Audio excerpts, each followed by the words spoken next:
Okay, guess what time it is? Collaboration time. Yep, another month of collaboration with our buddies. Yep, with Traveling on Adventures, Earl and Terry, and Jim and Rhonda from R&J RV Adventures. Yep, and their links will be below, and you can go watch them after this. Yep.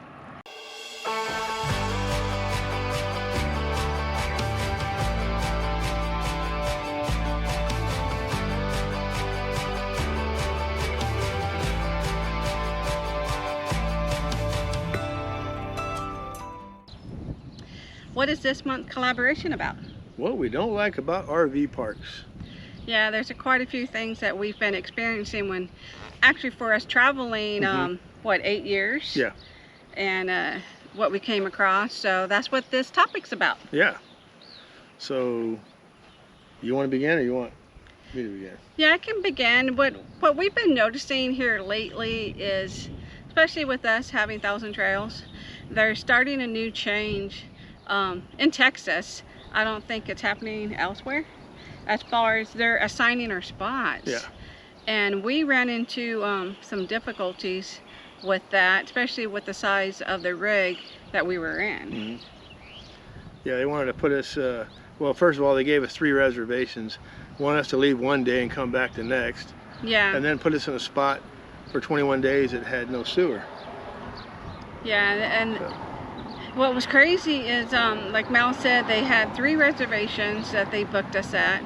They wanted us to come back in, leave for a day, come back, and when we tried to correct it, they were saying that the error was made at corporate. Right. You wasn't allowed to do that. You can't split it up like that. Yeah, they were giving us a runaround actually at the park and corporate, so we're just bouncing back and forth trying to get it fixed, and thank God they're able to finally fix us. The assignment thing's not working. Yeah. You know, and I believe that's just a pilot, and if it works, you're going to do all the rest of them, and I don't think it's going to work. I think a lot of people are going to complain about it. Yeah. You know, but that's Thousand Trails. The other complaint that I have is you call a regular RV park and you have to leave a message and they call you back. You know, and for me, one, I personally don't like leaving messages. I think that if you're a business, you should answer your phone. Yeah. I mean, that's the way it used to be. I know there's new ways of doing things now, and new ways of doing things suck. You know, I mean, if I'm gonna patron your place, you should answer your phone because I'm gonna pay to be there. You know, don't call me back the next day. I may need it for that day. That just happens. Yeah. And what we ran across too is the 10-year rule. Yeah, I mean, your rig can't be older than 10 years, but yet we drive around in there to look at it first before we book it, and yet there's Katrina trailers in there. Yeah. So what's up with that? Meaning, you know, I don't know if you're aware what a Katrina trailer means. Yeah, they were government trailers given to Katrina folks that didn't have a place to stay when Louisiana got flooded out during the Katrina hurricane. And there's some old trailers because Katrina happened years ago, and I know they're still doing work down in Louisiana. But the Katrina trailers are old, and they're older than 10 years. So if you don't want, you know, us to be in there, you shouldn't allow them to be in there. And a lot of times they're not up to par. They're falling apart. Oh yeah. You know. They got windows. Delaminating. Yeah, delaminating windows, boarded up with regular plywood and taped up around. I mean, insulation coming out of the sides. It's nuts. Yeah, so we really don't agree with the 10-year policy, especially, you know, with us, you know, having a Prevost, and then we would send them pictures and they're like, oh yeah, you can bring it in. So we really thought the park was, you know, saying, okay, you can't have anything other than 10 years or newer that were allowed. But then when we went to the park, like Mal was saying, we saw a lot that were a lot older. So we didn't understand why they basically was giving us a runaround and making sure that it was in compliance when they weren't even in compliance. Right. So that was one of the gripes we had. And then the other thing is some of the parks you call and they want to charge you a reservation fee. I think it was like $3.50 to make a reservation. Book it online. Well, I mean, here's the deal.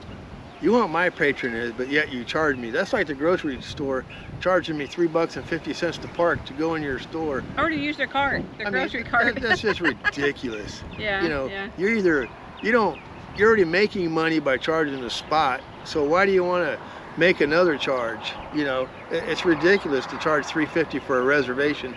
But they won't even let you book it. No. You know. They won't let you book it unless you pay that $3.50. Yeah. And then of course, if you break it, you don't get your $3.50 back. I just think that's a wrong way of doing business. Yeah. But again, that's just me. You know. Yep, I agree. Yep.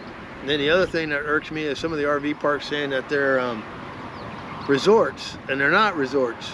You have a swing set and a cornhole player thing. That's not being a resort. Resort to us and a lot of other RVers out there is the fact that they have a swimming pool, amenities, a sauna, amenities, yeah, things to do in the park that you don't have to really leave the park to go and do.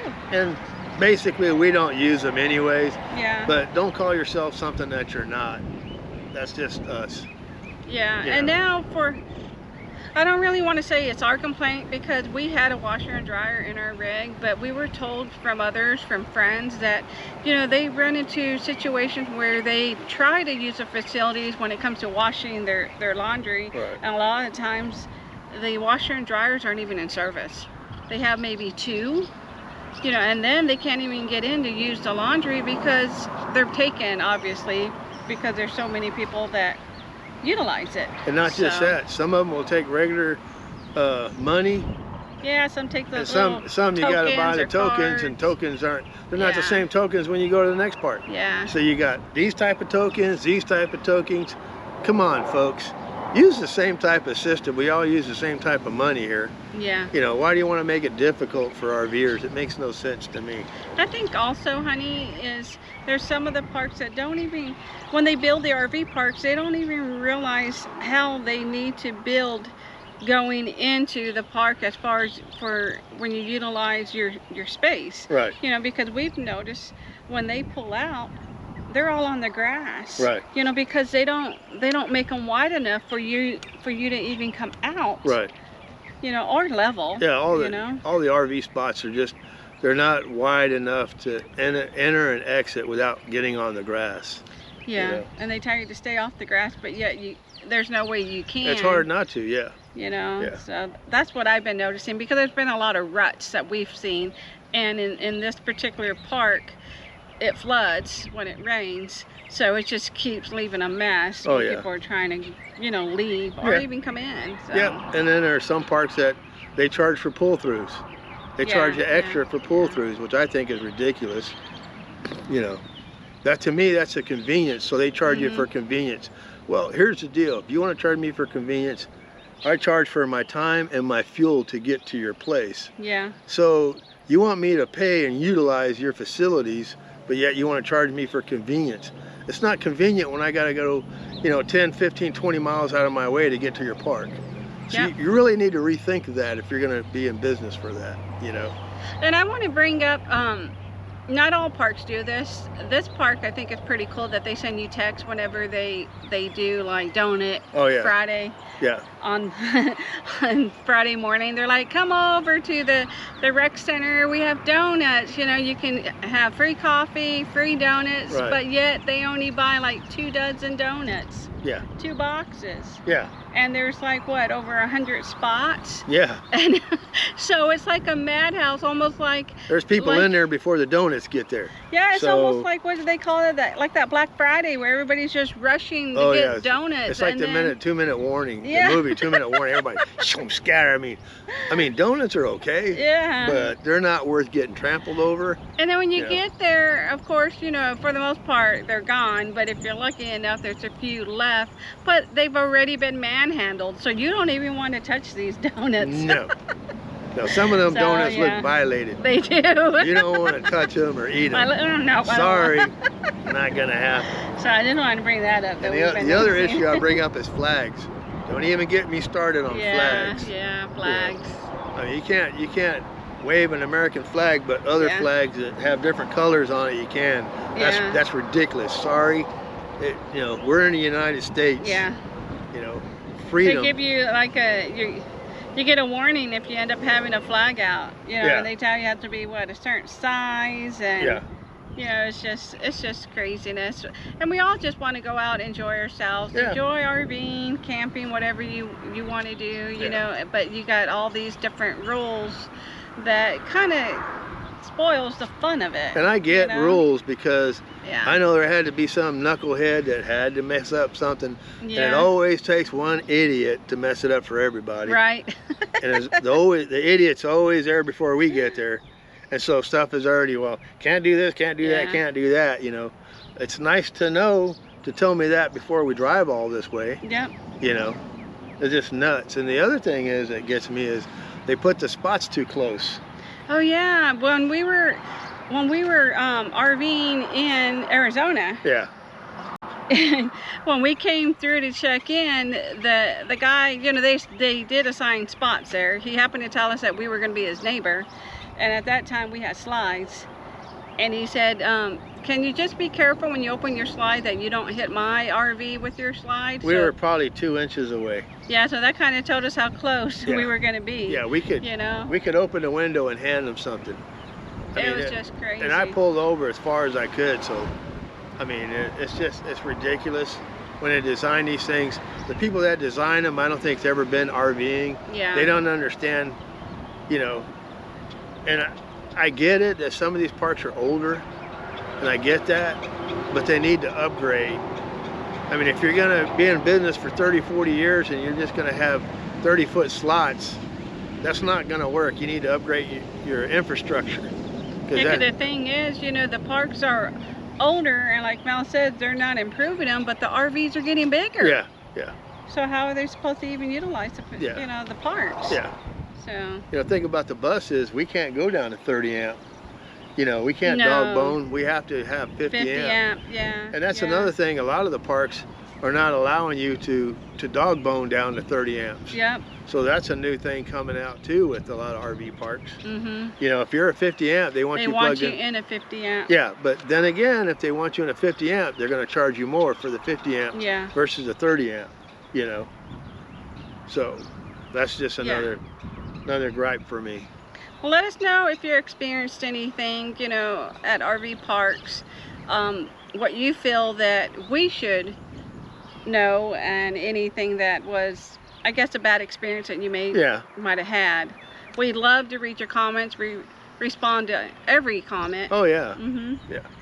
You know, and this isn't a griping section. This is just something that we've ran across in different places.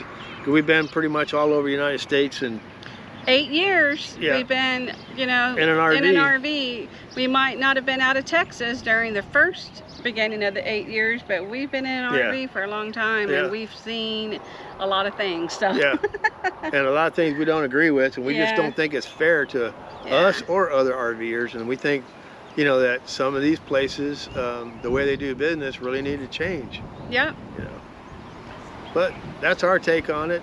Yep. When you're Again, done, like Daddy said, tell us what your take is on it.